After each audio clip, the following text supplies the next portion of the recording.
There are certain memories from childhood that disappear as you get older. Entire years can become blurry. Faces disappear. Conversations disappear. Places you used to see every day slowly become harder to picture. But then there are other memories, moments that stay with you for reasons you can't completely explain. You remember exactly where you were. You remember how you felt. Sometimes you even remember the exact words you heard.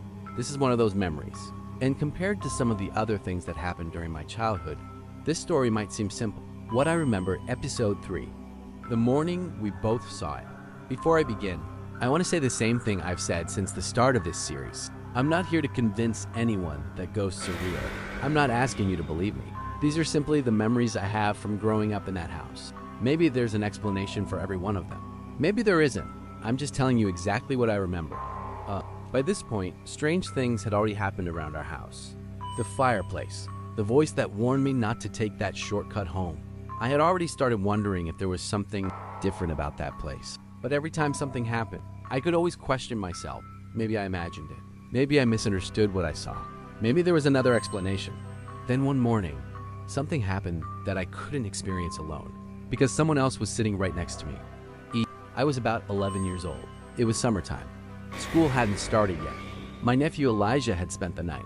We woke up early, made ourselves breakfast, and sat at the kitchen table. Nothing unusual, just another quiet morning. Our backs were toward the refrigerator. Directly in front of us was the doorway leading into the den.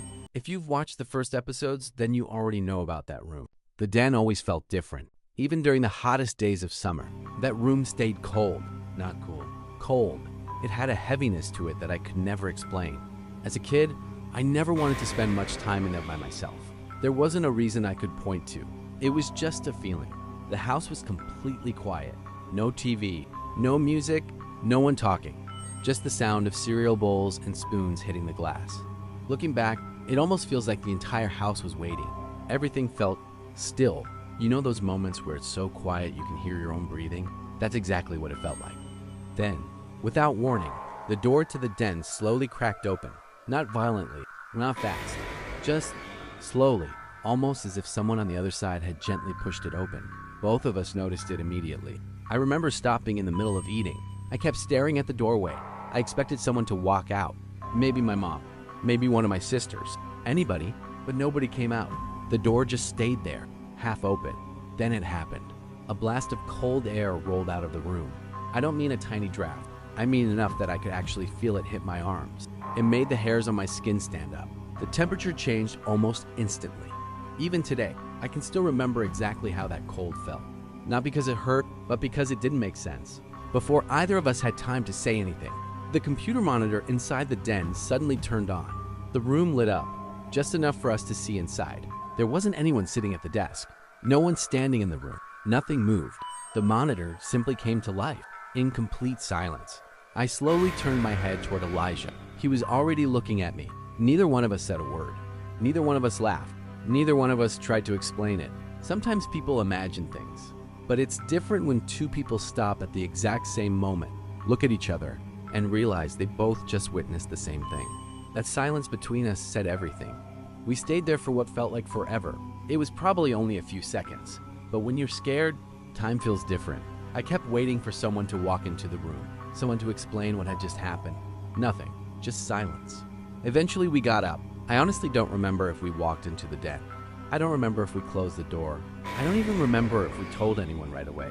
That's the strange thing about childhood memories. Sometimes you remember every feeling, but not every detail. What I do remember is how both of us looked at each other. That moment has never left me. As I got older, I tried thinking of logical explanations. Maybe the door wasn't fully shut. Maybe air pressure pushed it open. Maybe the computer had some automatic setting.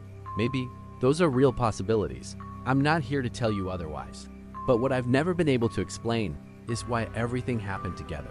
The quiet, the door, the cold air, the monitor, and the fact that Elijah experienced it with me. For years, I questioned my own memories. I questioned myself. But every once in a while, I'd remember that morning. I'd remember the look on Elijah's face. And I'd think, no, I wasn't the only one. That changed everything for me. Not because it proved anything, but because I knew I wasn't alone when it happened.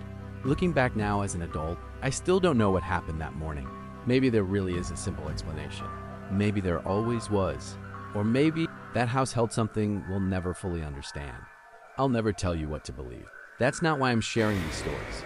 I'm simply telling you what happened, as honestly as I remember it. And this morning is one memory I'll never forget, because for the first time, someone else witnessed it too.